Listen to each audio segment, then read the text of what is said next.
Okay, so it has been a little bit since I filmed. Just like you guys, sometimes I work so much that I just get kind of burned out. And I need a little bit of a break from doing all these kinds of things. And so here we are, we're back. It is the fall 2021 AMC 1012 Aftermath video that I wanted to go through and talk about my thoughts regarding this year's tests. So quickly, first, now what? Right? So what do we do now? Okay?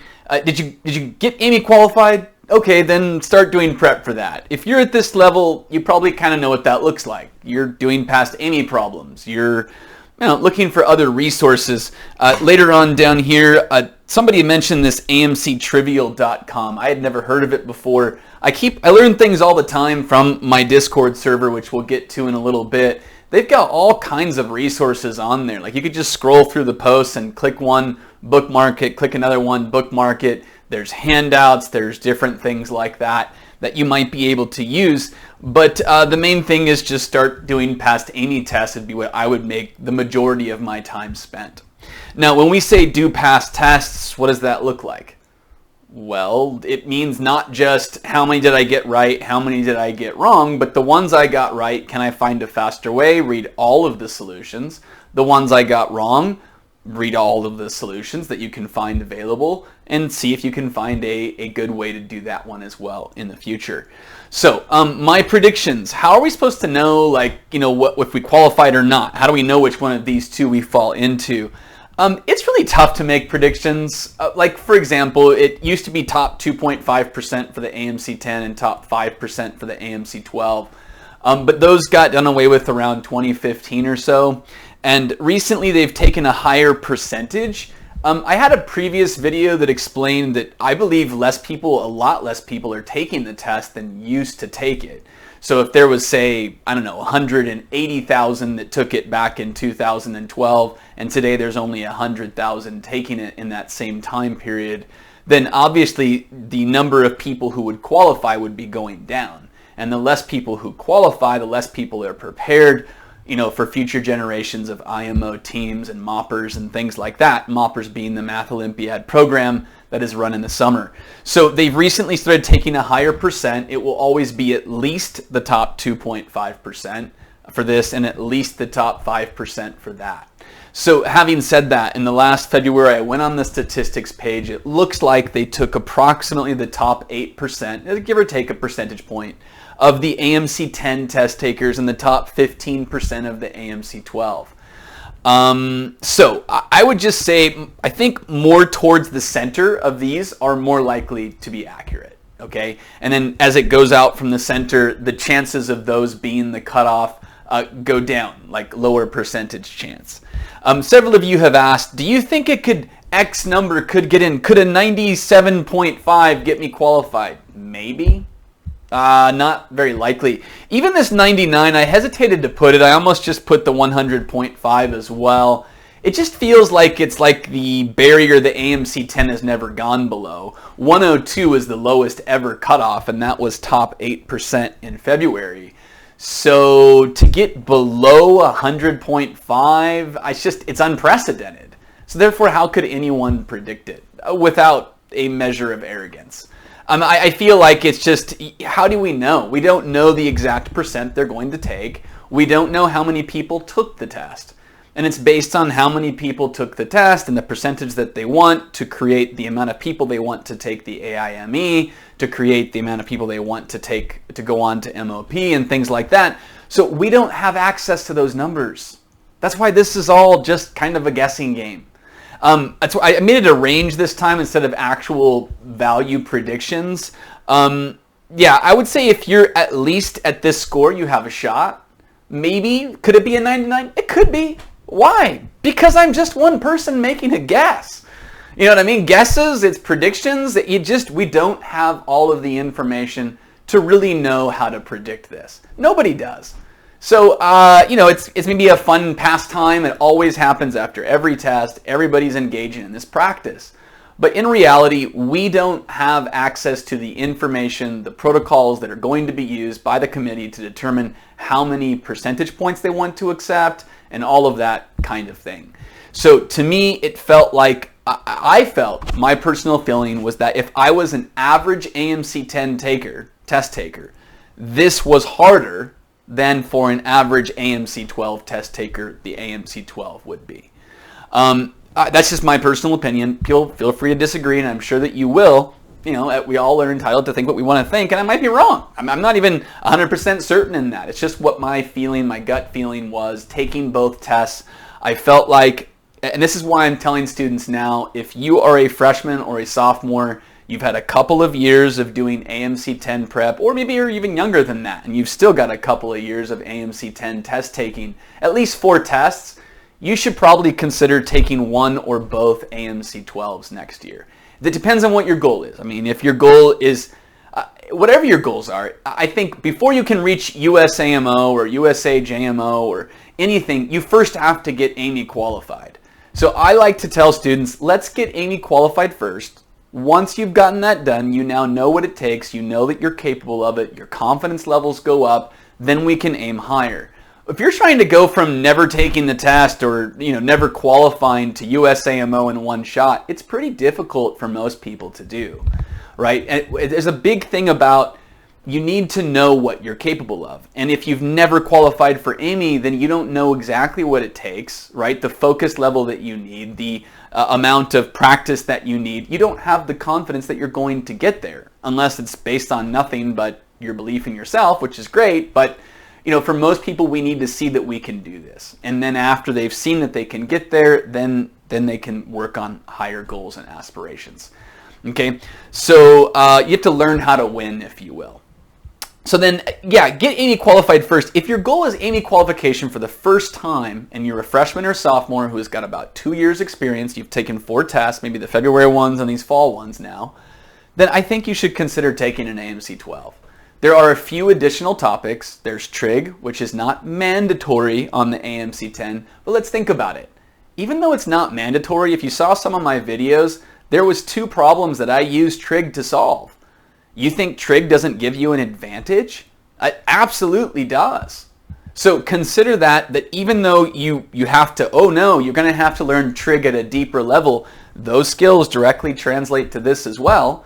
So what does that leave? A couple more topics that are for sure probably on here is logarithms. They're not that bad. They're very intimidating when you first learn them, but once you get used to it, the majority of problems are basic applications of log rules. I mean, the ones you would learn in a high school textbook, okay? And then the other one you'll have de Moivre's theorem and complex numbers and things like that. There's a few other topics as well, okay? It's definitely more difficult. But for instance, if you were to get 14, you answer 14 right on the AMC 12 and skip 11, you would have a score of 100.5. There's never been a cutoff for the AMC 12 higher than that.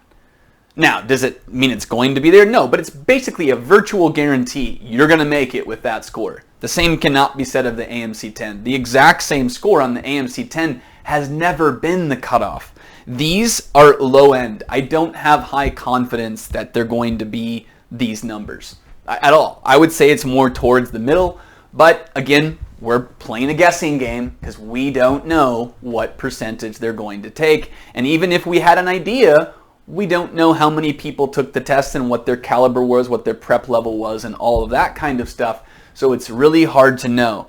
I would say if you're below a 99, maybe if you're really close, like, see just one number below my range of guess here. Okay, then maybe you could practice AIME anyway. Is it going to hurt you? Right? What are you going to learn? Advanced techniques that could be used on the AIME? Yes. Are those concepts ever found on the AMCs? Yes. So is it bad that you prep between now and the time the cutoffs come out, sometime mid-December? No. You're going to gain skills that you can use on these tests even if you didn't make it. So feel free to start your prep time for that if you're close to these but not quite there. If you're at 97.5 on this one, I think you're pushing it. I hate to say it, I don't think that's going to make it. But you can use the closeness of your score to the actual qualifying score as your hunger to drive you to work harder in the next year. AMC 12, I really don't think it's 93 level. I put these because in the February test, the cutoffs were 93 and 91.5 for the B. But I felt like these were easier than the February tests for AMC 12. But that's just my opinion. Again, I don't know. Maybe part of it's probably that I had already done the problems for the AMC 10. They were also on the 12. And so when I saw them on the AMC 12, they didn't seem as bad to me because they weren't foreign, right? I was familiar with them. But I thought of the ones that were unique to this test. There were not that many in the first 15 that were just, man, this is, from my opinion, was something that was never seen before on the AMC 12. One of those that was kind of that feeling was, I think it was number 5 on the B test. It's the one with the A over B fraction where it adds up to 15. It was like number 8 or 7 on the AMC 10B. That was kind of an unfamiliar problem. How do we do a problem like that? Well, for one, I think it's there as an algorithmic process. How quickly can you come up with a personal algorithmic process that you will use to attack that problem? That's basically what it's about. The people who create that process faster, come up with a design, a strategy design, implement it, execute it correctly, and finish the problem are going to save time on it. So in my opinion, that kind of a problem is kind of a time sink. It's there, and if you don't know how to do that, you're not good at designing a process like that, you should probably skip it as soon as you recognize that this is an unfamiliar territory for you. More on that in a little bit. So, could it get below 93? It could. Yes. Okay. I'm not Nostradamus here. Okay. I don't know 100% what they are. I have no inside information. This is just kind of the way I would feel it. If you're below this, like 91.5, you still honestly have a small chance. I don't think it's high, but it's possible. We never know. Okay? So that's what I'm saying there. I don't think it'll be the high ones either.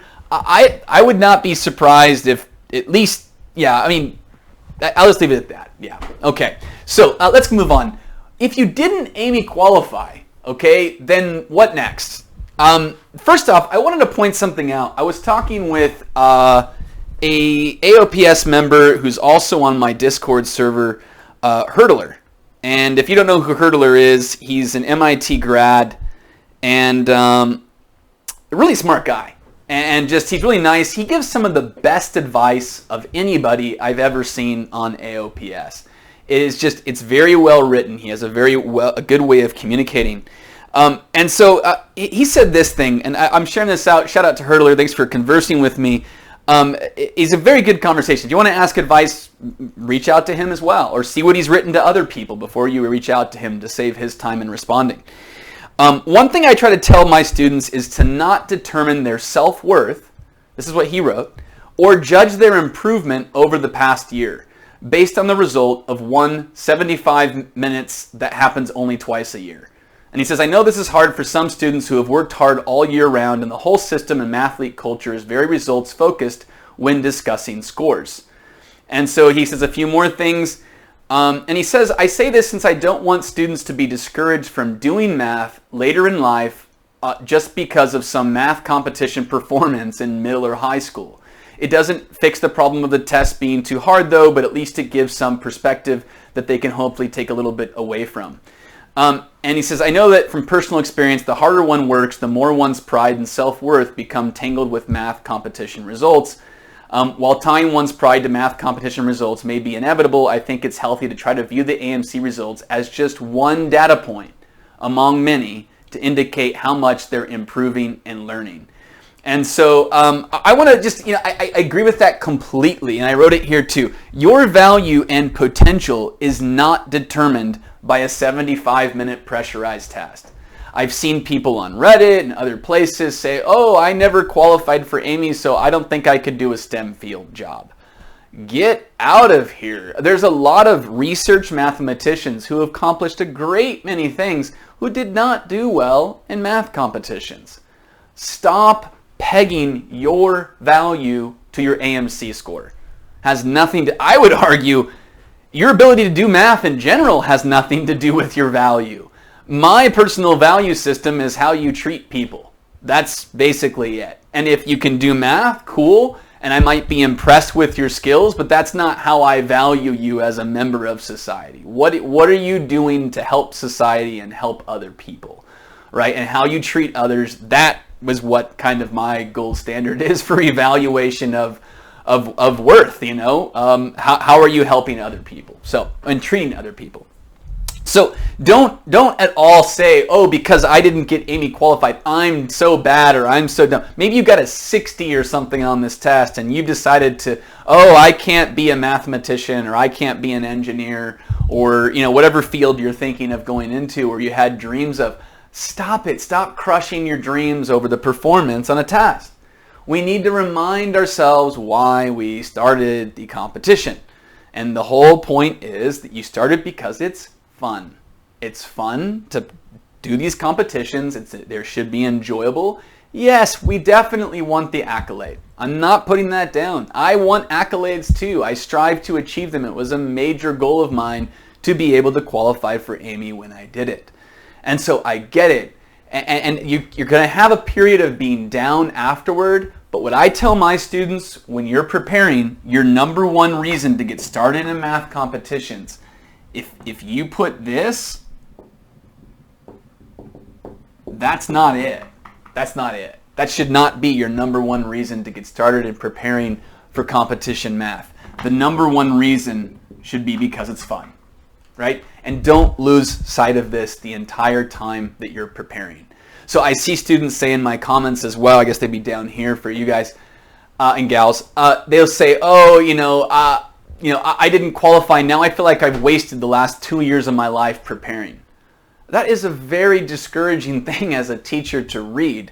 I understand being discouraged by not achieving your goal. There's many Hall of Famers in sports that never won the championship, right? And that's not a good feeling to wrestle with. But I would hope that after the emotions subside, you can come back to reality and you can ask yourself and assess, wait a minute, these 2 years that I've spent pushing myself and learning all of these different kinds of content from either be AOPS or classes I took or self-study, did you gain nothing from that?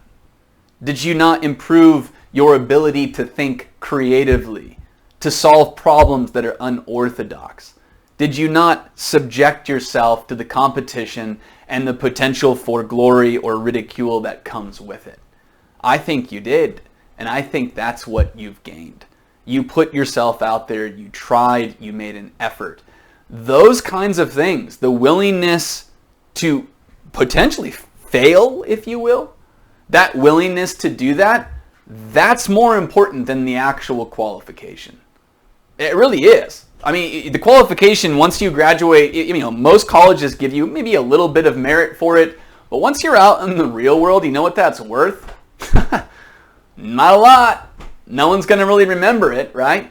So that's not what you're gaining here. You're gaining ability to think creatively and solve problems. That is your reason for starting competition math.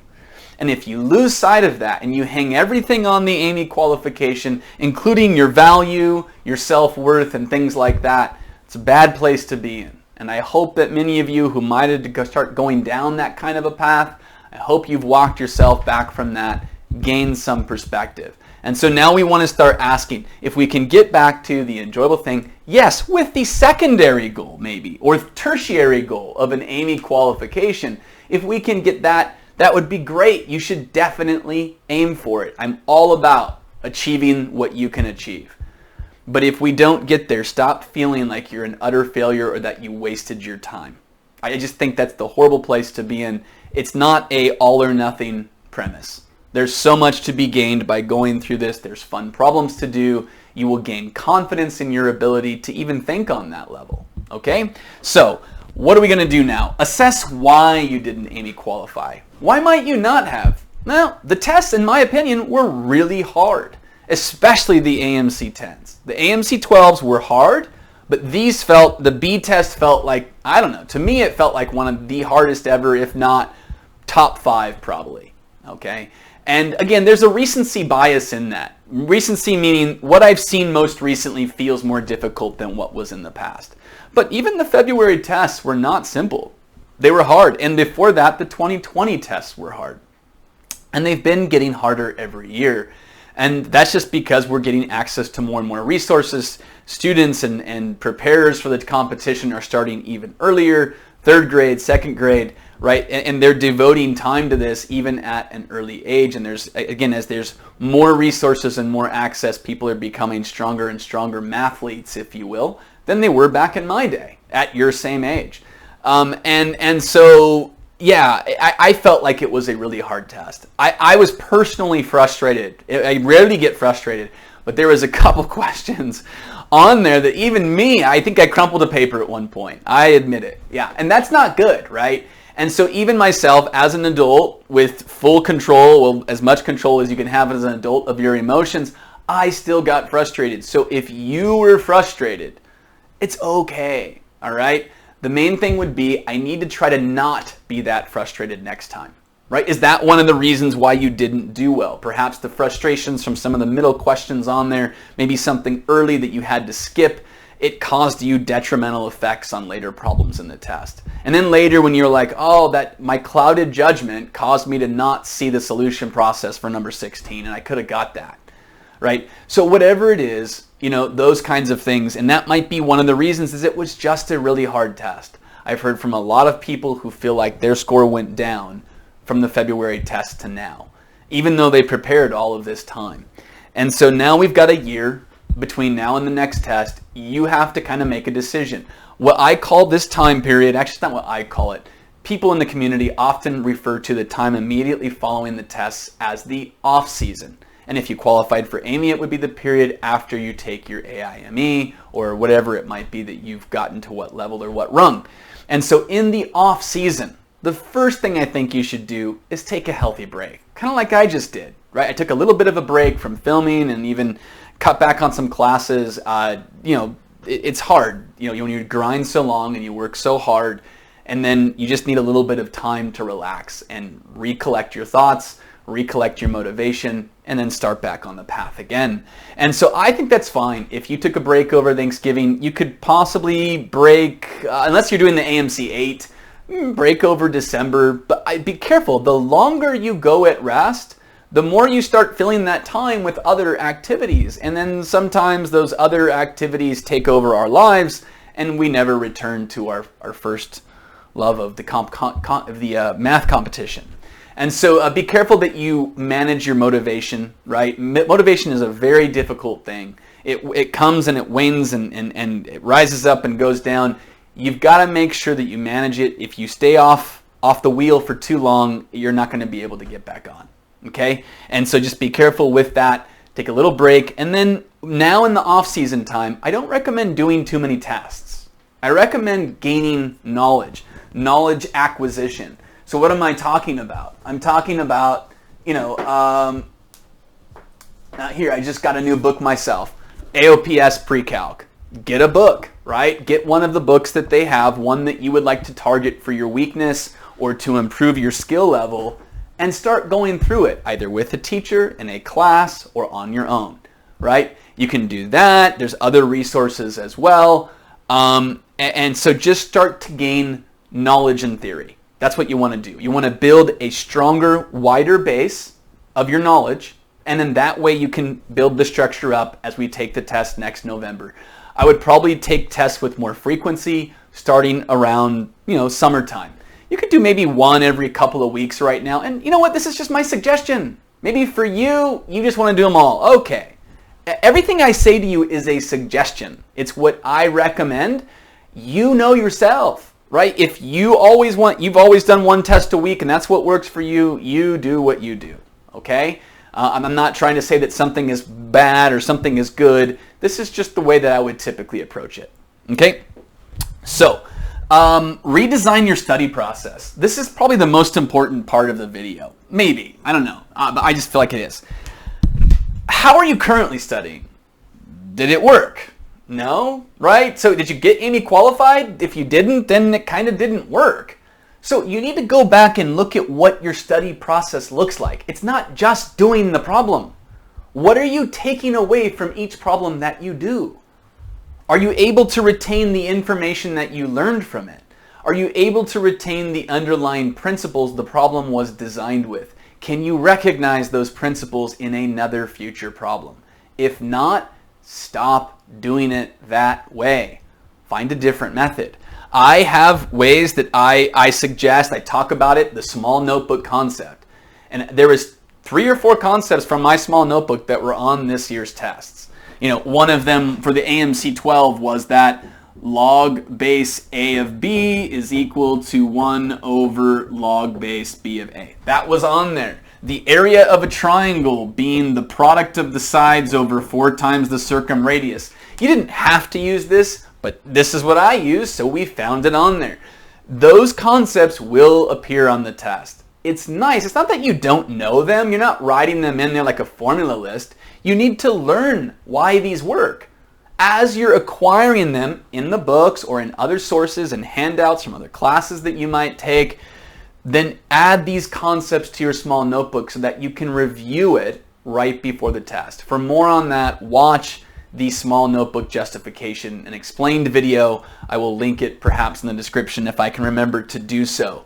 But the main thing is you need to be able, because you're not going to see the chance to use this on every problem. You could probably go now in 6 more months of doing problems the whole time and not come across one where you use this, but then it shows up on the test. And if you haven't seen it recently, math is kind of a use it or lose it subject. So if the longer you go without using something, the less likely you are to have that pop in your mind under pressure on a 75-minute test.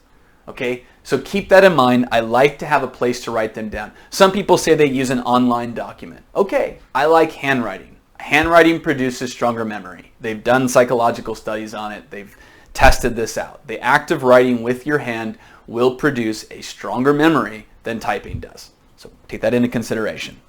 All right, so when you make a mistake, are you analyzing why did the mistake occur? Why? It's not acceptable, right? Obviously we're going to accept a small amount, but you're trying to limit. You want to lower the rate of error occurrence. So when you make a mistake, are you asking why it occurred? What was it that you saw that you didn't think about? One that I used to get a problem with, I think at one point I made this one, like 3a equals 7b, right? And it'll say, what's the ratio of a over b? And I'll go 3 over 7. Well, the first time. And then after I made that mistake, this is not a. This is the coefficient of a. If I want a over b, this is an old trap. It's been around for probably 25 years or so at least. And so all you need to do is create what you want. So you divide by b, then you divide by 3, right? And see, it's actually the reverse of that. It's 7 over 3. And sometimes now, because I'm looking for speed, I'll just remember it's the reverse of what I would have thought it was in some ways. And so things like that. Are you analyzing how the mistake was made? And what are you going to do next time for a similar appearance? I recommend to some people, make a mistake journal. Do you have to? No, not everybody does. I actually, in my bigger notebook, I would write these kinds of notes. Don't do this, self. Hey, watch out, don't do this. Okay? And so I would use those notes as a reminder to myself of what mistakes I've made. Because that's one of your biggest chances to learn is how can you improve upon the process by which you do something. Okay? To reduce the rate of error. Are you asking how can I avoid it next time? We talked about that. When you do problems, do you ask what triggers in the problems should you have recognized? Right? How did I know to use this? Well, it talked about a circumscribed circle, or a circle that goes through 3 points on a triangle, which is known as a circumscribed circle. And if it's got a circumscribed circle, it's going to have a circumradius. And if it has a circumradius, maybe this will come into play. Does it talk about area? Oh, it happens to, right?